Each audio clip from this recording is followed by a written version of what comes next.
జై తెలంగాణ. వేదిక మీద ఉన్న పెద్దలకు, గౌరవనీయులు మందకృష్ణన్న గారికి, అలాగే ఈ కార్యక్రమ నిర్వాహకులు మా అన్న పృథ్వీరాజన్న గారికి, అలాగే ముచ్చాల సత్యనారాయణ సార్ తోటి బోవేరా అనే పేరుతో వాళ్ళ నాన్నగారి గురించి మేము చాలా విన్నాం. ఆ వినుకుంటూ పెరుగుతున్నటువంటి క్రమంలో ముచ్చాల సత్యనారాయణ సార్ తోటి మాకు కలిసి వీళ్ళందరితోటి కలిసి అదృష్టం దక్కింది. బోయినపల్లి హనుమంతరావు సార్కి హృదయపూర్వకంగా ధన్యవాదాలు తెలియజేస్తా ఉన్నా. సోదరులారా, విమలక్క కానీ, కపల ప్రసాద్ అన్న కానీ, ఇంకా వేదిక మీద ఉన్నటువంటి పెద్దలందరూ కూడా, గద్దరన్న కొడుకు కానీ, అందరం కూడా ఇలా ఈ కార్యక్రమం ద్వారా ఒక అంశాన్ని మనం తెలుసుకొని పోవాలి. అదేంటంటే చాలామంది పాఠాలు చెప్తారు తప్ప పాటించరు. పాఠాలు చెబుతూ పాటించిన వాడే ముచ్చర్ల సత్యనారాయణ సార్ అని చెప్పి నేను తెలియజేస్తా ఉన్నా. నేను సార్ అని పిలిచేది.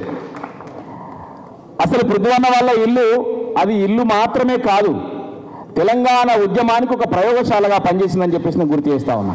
ఎందుకంటే వందలాది మందిని కదిలించడంలో నేను కానీ, మా అంజన్న కానీ, మాతో పాటు కదిలినటువంటి చాలామంది విద్యార్థులందరం కూడా ఒక ప్రయోగశాల లెక్క పృథ్వన్న వాళ్ళ ఇంట్లో గంటల తరబడి రాత్రుల్లో కూడా, రాత్రి 1, 2 అయినా కూడా మాకు సమయమే తెలియకపోతుండే. ఆ ఇల్లు మాత్రమే కాదు, తెలంగాణ ఉద్యమానికి ఒక ప్రయోగశాల లెక్క పనిచేసిందని చెప్పేసి నేను గుర్తు చేస్తా ఉన్నా. సోదరులారా, సారు ఎన్నో పాటలు రాసిండు. నేను మీ లెక్క చదువుకునేటప్పుడు మీలాంటి అవకాశాలు నాకు లేకుంటుండే. ఒకటే ధోతి, ఒకటే అంగి ఉంటుండే, దాన్నే ఉతుక్కొని రాత్రి ఆరేసుకొని మళ్ళీ పొద్దున రాగానే అవి వేసుకొని పోయి ఉద్యమంలో తిరిగేదని చెప్పి చెప్తుండే. మీ లెక్క మాకు అవకాశాలు లేకుంటుండే బిడ్డ అని చెప్పి చెప్తుండే. ఏది చెప్తాడో అదే పాటిస్తాడు. అందుకనే మేము పాటల సీడీ తయారు చేసేటప్పుడు ఒక 6-7 పాటలు కలిపి ఒక సీడీ తయారు చేస్తున్నాము. చేసేటప్పుడు ముందు మాటను సార్ తోటి మాట్లాడించేది ఉండే కానీ సార్ మాట్లాడకుండా నాకంటే అద్భుతంగా మాట్లాడగలిగే ఒక మిత్రుడు ఉన్నాడు, నా మిత్రుడు కోడెల సాంబయ్య ఉన్నాడు, ఆయనతో మాట్లాడించమని చెప్పినటువంటి గొప్ప వ్యక్తి ముచ్చర్ల సత్యనారాయణ అని చెప్పేసి సార్ అని చెప్పేసి గుర్తు చేస్తా ఉన్నా. తన స్నేహానికి ఎంత ప్రేమగా, తన స్నేహానికి ఎంత అవకాశం అంటే ఎంత మద్దతు పలికేటోడో, స్నేహానికి ఎంత అండగా నిలబడేటోడో అని చెప్పేసి, ఎంత గౌరవం ఇచ్చేవాడు అని చెప్పేసి అక్కడ అర్థమవుతుంది. మేము నిన్న ప్రయాణం చేస్తున్నప్పుడు పృథ్వీనాథుడు మాట్లాడుతుంటే చాలా బాధ అవుతుండే. అసలు ఆ పెద్ద మనిషిని మనం కళ్ళ ముందర పెట్టుకొని, ఒక చరిత్రను ముందర పెట్టుకొని ఎక్కడెక్కడో తిరిగినాం కదా మనం అందరం కూడా. ఆ చరిత్రను మనం రికార్డ్ చేసి ఉంటే అదొక మహా విప్లవం లాగా మనమే ఆ సిద్ధాంతాన్ని ఈ గ్రామ తెలంగాణ ప్రజలకు వ్యాపింపజేస్తే ఒక ప్రజా ఉద్యమం లాగా మలిగేది కదా అని చెప్పేసి బాధపడుతున్న వాళ్ళం. చాలా అంశాలు. అసలు పీడీ యాక్ట్లో ముచ్చర్ల సత్యనారాయణ సారు జైలుకి వెళ్ళి ఉండే విషయం ఎంతమందికి తెలుసు? మనందరికీ మనకు తెలియదు ఆ విషయం. జయశంకర్ సారు తెలంగాణ సిద్ధాంతకర్త అని చెప్పుకుంటున్నాం కదా. జయశంకర్ సారు బతుకున్న కాలంలో, ఆయన విద్యార్థిగా ఉన్న టైంలో ముచ్చర్ల సత్యనారాయణ సారు శ్రీకృష్ణుడి వేషం వేస్తే శ్రీ పాత్రలో వేషం వేసినటువంటి జయశంకర్ సార్ అని చెప్పేసి ఎంతమందికి తెలుసు? తెలంగాణ ఉద్యమాన్ని నికార్సుగా 52లో ఇడ్లీ సాంబారు గోబ్యాక్ నుంచే మొదలుపెట్టిందని చెప్పేసి ఎంతమందికి తెలుసు? ఈ చరిత్రను మనం చెప్పుకుంటే తప్ప తెలియని చరిత్ర. ఒక వీరులారా వందనం అనే పాట రాసే అదృష్టం నాకు దక్కినందుకు గర్వపడుతున్నా. అది నేను ఉట్టిటిగానే రాయలే. తొలితర ఉద్యమకారుడైనటువంటి ముచ్చర్ల సత్యనారాయణ సార్ తోటి నాకున్నటువంటి సావాసము, వారి ఉద్యమ ప్రభావము నా మీద పడ్డది కాబట్టే రాయగలిగినని చెప్పేసి నేను గుర్తు చేస్తా ఉన్నా. సోదరులారా, ఎన్ని పాటలు రాసుకున్నాం. ఆయన నుంచి నేర్చుకున్నది ఒక్కటే, మనం ఏం మాట్లాడతామో అట్టనే జీవించాలని చెప్పి చెప్తాడు ఆయన. అది సక్సెస్ అవుతామా, ఫెయిల్ అవుతామా, ఏదో లేకుంటే గొప్ప అవకాశాలు వస్తాయా, రాజకీయ పదవులు వస్తాయా, రావా తర్వాత విషయం. కానీ ఏది మాట్లాడుతున్నామో దానికి కట్టుబడి నిలబడాలి. గది మాత్రం నేర్పిండు ముచ్చర్ల సత్యనారాయణ సార్ అని చెప్పేసి నేను గుర్తు చేస్తా ఉన్నా. చాలా రోజులు ఆయన ఇంట్లోనే ఉంటుండే కానీ ఆయన మాటకు కట్టుబడి ఉండకపోతే వాడు ఎంత పెద్ద సమావేశం అన్న పెట్టని, వాడు రెడ్ కార్పెట్లు వరవని ఆయన పోకపోతుండే నిక్కచ్చిగా నిజాయితీగా నిలబడ్డ వ్యక్తి. మేము ఇంట్లోండగానే కపల ప్రసాద్ వస్తుండే, వచ్చి గంటల తరబడి డిస్కషన్ అవుతుండే, ఇట్లా చేద్దాం సార్ అట్లా చేద్దాం సార్ అన్నీ చెప్తా ఉండే. చెప్పినాక ఆయనకి ఏమైనా విషయం నచ్చలేదనుకో నిర్మోహమాటంగా చెప్తుండే, ప్రసాద్ గారు ఇది నాకు ఎందుకో పొరపాటు అనిపిస్తుందని చెప్పి చెప్తుండే. అంత నిర్ద్వందంగా ముక్కుసూటిగా చెప్పే తనము ముచ్చర్ల సత్యనారాయణ గారు అని చెప్పేసి నేను గుర్తు చేస్తూ, కేవలం ఇల్లు అంటే హైదరాబాద్లో రామ్నగర్లో ఉన్న గరుండా అపార్ట్మెంట్లో ఉన్నటువంటి ఒక ఫ్లాట్ మాత్రమే కాదు, ముచ్చర్లను కూడా ఒక ప్రయోగశాల చేసి ఇలా ముచ్చర్లో కూడా మేము తిరగని ఆ ఇల్లు లేదంటే నేను గర్వకారణంగా చెప్తా ఉన్నా. ముచ్చర్లో మేము తిరగని ఇల్లు లేదు. సభలు పెట్టినాం, సమావేశాలు పెట్టినాం. అందుకేనేమో ముచ్చర్ల సత్యనారాయణ సార్ పుట్టిన ఊరు కాబట్టేనేమో తెలంగాణ ఉద్యమం నడుస్తున్నప్పుడు తెలంగాణ వ్యతిరేకులు ఆ ఊర్లోకి వస్తుంటే మేము రానియం బిడ్డ అని చెప్పేసి స్లోగన్లు ఇవ్వడమే కాదు, పాత చెప్పులు పాత సీపుర్లు జమ చేసి వాళ్లకు స్వాగత తోరణం కట్టినటువంటి గ్రామం ముచ్చర్ల గ్రామం. ఇది ముచ్చర్ల సత్యనారాయణ గారు ఇచ్చినటువంటి ధైర్యం అని చెప్పేసి నేను గుర్తు చేస్తా ఉన్నా. తెలంగాణ అనకపోతే, జై తెలంగాణ అనకపోతే ఊర్లో అడుగుపెట్టనీయం బిడ్డ అని చెప్పేసి గ్రామస్తులు ఇలా ఆ ధైర్యం ఎక్కడిది? ఏ వారసత్వ పునాదులు ఉంటే కనుక, ఎంత పెద్ద పునాది ఉంటే దాని వెనుక ఎంత పెద్ద ధైర్యం కలిగే వ్యక్తులుంటే అట్లా ఉంటుందో మనం గుర్తు చేసుకోవాలి. ఇల్లు పక్కనే ముందు ఒక ఇల్లు ఉంటుంది. అది ఇదే వాళ్ళది సారు అని అంటే ఇది మనదే అని అన్నాడు. అది ఏమైందంటే అది లైబ్రరీకి ఇచ్చేసినామని అన్నాడు. ఆయన మొత్తం ఏది ఉంచుకోలే, మొత్తం అన్నీ సమాజం కోసం దారదత్తం చేసిండు. ఈ సమాజం నుంచే తీసుకున్నా ఈ సమాజానికే దారదత్తం చేస్తాడు. నేను వింటుంటే అన్న చెప్తా ఉండే, పందులు కాసే నా ఎరకల అన్నల దగ్గరికి వెళ్ళి వాళ్లకు చదువు నేర్పాలే అని చెప్పేసి ఎరకలి భాష నేర్చుకున్నటువంటి గొప్ప మహానీయుడు మన ముచ్చర్ల సత్యనారాయణ సార్ అని చెప్పేసి నేను గుర్తు చేస్తా ఉన్నా. అంత గొప్ప వ్యక్తితోటి మాకు కలిసి జీవించే ఆ 4 రోజుల పాటు కలిసి జీవించే అదృష్టం దక్కినందుకు నేను నిజంగా అదృష్టవంతుడిగా గుర్తు చేస్తూ, ఒక తల్లి కడుపున పుట్టడం కావచ్చు, కానీ పృథ్వన్నకు నేను ఒక సొంత తమ్ముళ్ళలాగానే ఉన్నా. ఏరు పడితే తనో ఇల్లు నేనో ఇల్లు ఉన్నట్టుగా కొంతకాలం ఉన్నప్పటికీ కూడా మళ్ళా పండుగ అయినప్పుడు ఒక దగ్గరికి వచ్చినట్టుగానే అన్న దగ్గరికి వచ్చినా, ఇలా దసరా అయినప్పుడు అట్లనే ఉగాది అయినప్పుడు పచ్చడి తాగినట్టుగా ఇంటికి వచ్చి తల్లిదండ్రులు ఆశీర్వాదం తీసుకున్నట్టుగా అన్నతో తమ్ముళ్ళలాగానే ఇలా బతుకున్నంత కాలం నిజాయితీగా బతకడం నేర్పిన ముచ్చర్ల సత్యనారాయణ సార్ మాటని గౌరవిస్తూ బతుకుదాం. అదే నిజమైన జీవితం. ఎవడో పదవిస్తున్న కొంత ఆశపడి రకరకాల ఆలోచనలతోటి పోతాం. తొందర ఏదైనా కావాలి, ఈ సమాజానికి ఏమైనా చేయాలని తొందరపాటు నిర్ణయాలు తీసుకొని రకరకాల రాజకీయ ప్రయోగాలు చేసినాం. కానీ ఎక్కడ చూసినా స్వార్థపరలే. అందుకనే సార్ రాసినటువంటి ఒక పద్యం ఉంటుంది, ఆంధ్రులను నమ్మి నువ్వు అడగంటి పోతావో, ప్రత్యేకమై ఉండి ప్రగతి సాధిస్తావు, బ్రతుకు సాధిస్తావు అని చెప్పేసి ఒక లైన్ ఉంటుంది. అంటే మనము నిజాయితీగా మనం ఎంచుకున్న మార్గం ద్వారా మనం ఎంత నిజాయితీ ఉంటే ఆ నిజాయితీ రిజల్ట్ వస్తుందని చెప్పేసి చెప్పిన సారు. అట్లనే నేను ఓ యుద్ధం అని ఒక పుస్తకం రాసిన, నా సంపాదకత్వంలో ఒక పుస్తకం వచ్చింది. తెలంగాణ ఉద్యమం జరుగుతున్న టైం అది. ఆ టైంలో నేను సార్ని మీరు ముందు మాట రాయాలి సార్ అని చెప్పేసి అన్నా. అంటే నేను జ్ఞాపకం ఉన్న కాడికి చెప్తా, నువ్వు రాసుకో అన్నాడు. పక్కనే కూర్చొని మొత్తం తను రాసి చెప్పినటువంటి చరిత్ర మొత్తం ముందు మాటగా రాసుకున్నా. చాలా ఆయన చెప్పినటువంటి ప్రతి అంశం నేను గుర్తు చేసుకుంటూ మళ్ళీ సార్ ఇదేమో నిన్న అన్నారు, మళ్ళీ ఇలా మర్చిపోతారు సార్, ఏదో గుర్తు చేసుకోరు సార్ అంటే మళ్ళీ గుర్తు చేసుకొని కరెక్ట్ ఇది రాసుకో అని చెప్పేసి చెప్తా ఉండే.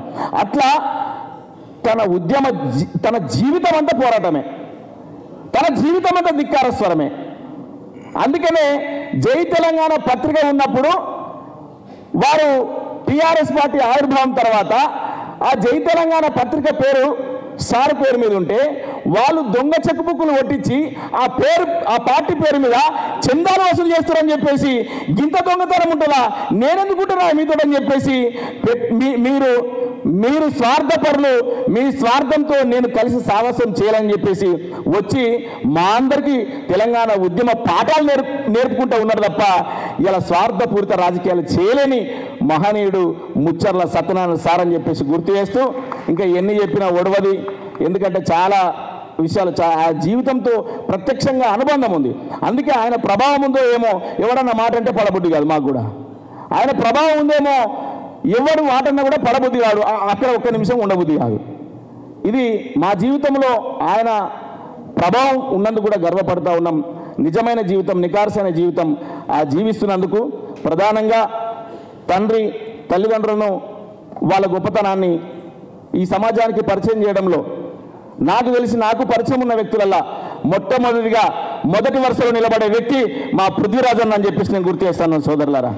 తండ్రి వారసత్వాన్ని పుణికిపుచ్చుకొని అదే నిజాయితీగా రాజకీయ పదవులు ఒక లెక్కన కావాలంటే ఏదో పదవులు వస్తాయి, కానీ ఇచ్చిన మాట ప్రకారం ఆ మాట మీద నిలబడే తత్వం ఉన్న దగ్గరనే ఉంటా, లేకుంటే ముందొక మాట వెనుకొక మాట మాట్లాడితే వాడు ఎవడైతే నాకేందే వాడి పదవులకు నాకు లెక్క నాకు గడ్డిపోస్తో సమానం అని చెప్పేసి మా పృథ్వన్న కూడా వాళ్ళ నాన్నలాగే మా ముచ్చర్ల సత్యనారాయణ సార్ లాగే నిలబడ్డాడు నిజాయితీగా.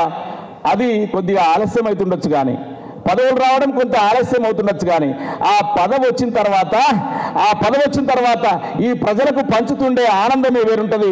మా పృథ్వన్నను కూడా భవిష్యత్తులో తప్పకుండా ముచ్చర్ల సత్యనారాయణ సార్ ఏదైతే మంత్రిగా ఉండనో అదే స్థాయిలో మా పృథ్వన్నను కూడా చూసుకుంటామని చెప్పేసి మంద బలగము నీ ఎంట ఉన్నదన్న, మంద బలగము నీ ఎంట ఉన్నది, ఇంతమంది నీ ఎంట ఉన్నాం, నీ తమ్ముళ్ళం ఉన్నాం, బరాబరి అసెంబ్లీలో అడుగు పెట్టుడే అన్న. భవిష్యత్తులో ముచ్చర్ల సత్యనారాయణ సారు చేసిన స్థాయిలో ఆ పాత్ర పోషించాలి. ఆయన ఈ సమాజం కోసం కన్న కళలు ఏవైతే ఉండనో పృథ్వీరాజన్న వాటిని నెరవేర్చాలని చెప్పేసి తెలియజేసుకుంటూ ఇంత గొప్ప అవకాశం ఇచ్చిన అందరికీ హృదయపూర్వకంగా ధన్యవాదాలు తెలియజేసుకుంటూ సెలవు తీసుకుంటాం. Thank you.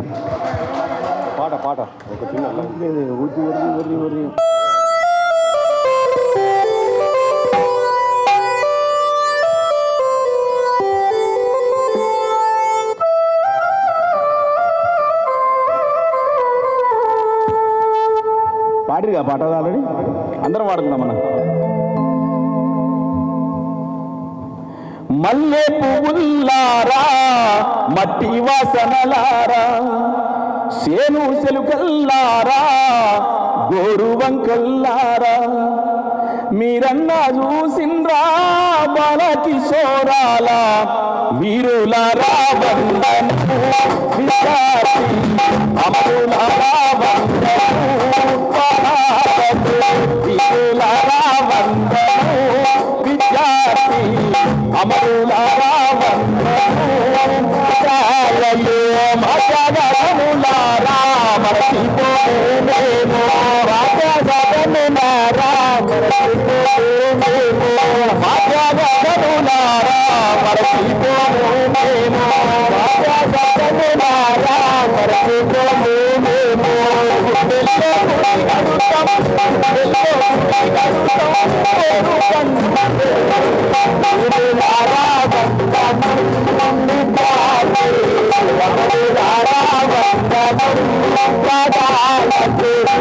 యూనివర్సిటీలో వేణుగోపాల్ రెడ్డి చనిపోయాడు. వేణుగోపాల్ రెడ్డి చనిపోయినప్పుడు దినకర్మ పెట్టాలని చెప్పేసి నిర్ణయం తీసుకున్నాము. ఆ దినకర్మ పెద్ద ఎత్తున సభ పెట్టాలనుకున్నాము. ఆ సభ కోసము ప్రణాళిక రచించడానికి మన పృథ్వన్నలో ఇంట్లోనే కూర్చొని ప్రణాళిక రచించడానికి కూర్చున్నాము.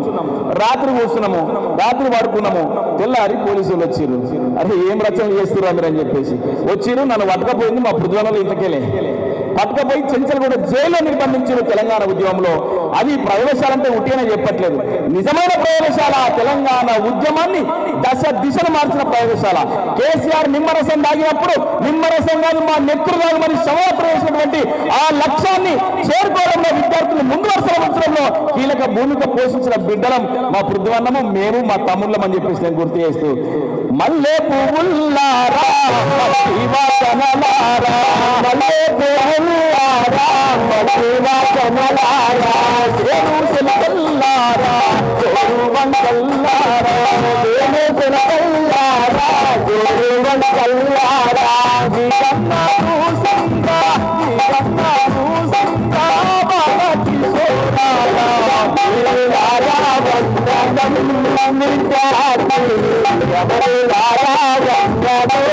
కాలేజీలో మండే నిప్పు కనికలు మీరు, విద్యార్థి సంఘాల వీర యోధులు మీరు అని ఒక చరణం వస్తుంది. సార్ వింటుండే, సార్ ఎట్లు సార్ విను సార్ అంటే అచ్చా సూపర్ ఉంది, ఇది పెట్టాలి, ఈ చరణం పెట్టాలని చెప్తున్నా. గట్టి ఒకసారి సపోర్ట్ కొట్టారు ముచ్చర్ల సత్యనారాయణ అందించాలి. కాలేజీలో మండే నిప్పు కనికలు మీరు, కాలేజీలో మండే నిప్పు కనికలు మీరు, విద్యార్థి సంఘాల వీర యోధులు మీరు, విద్యార్థి సంఘాల వీర యోధులు మీరు,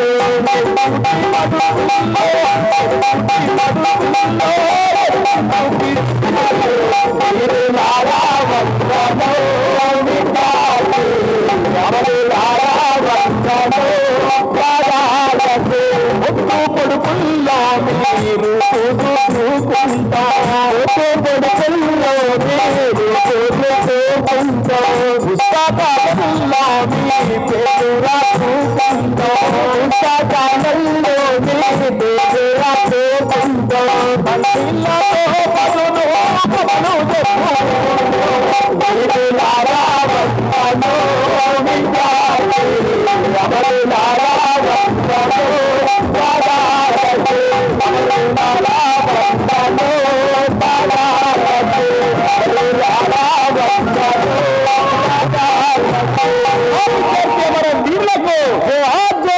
అమర హే ముచ్చర్ల సత్యనారాయణ గారు అమర హే అమర హే అమర హే ముచ్చర్ల సత్యనారాయణ గారు అమర హే అమర హే థ్యాంక్ యూ అన్న ధన్యవాదాలు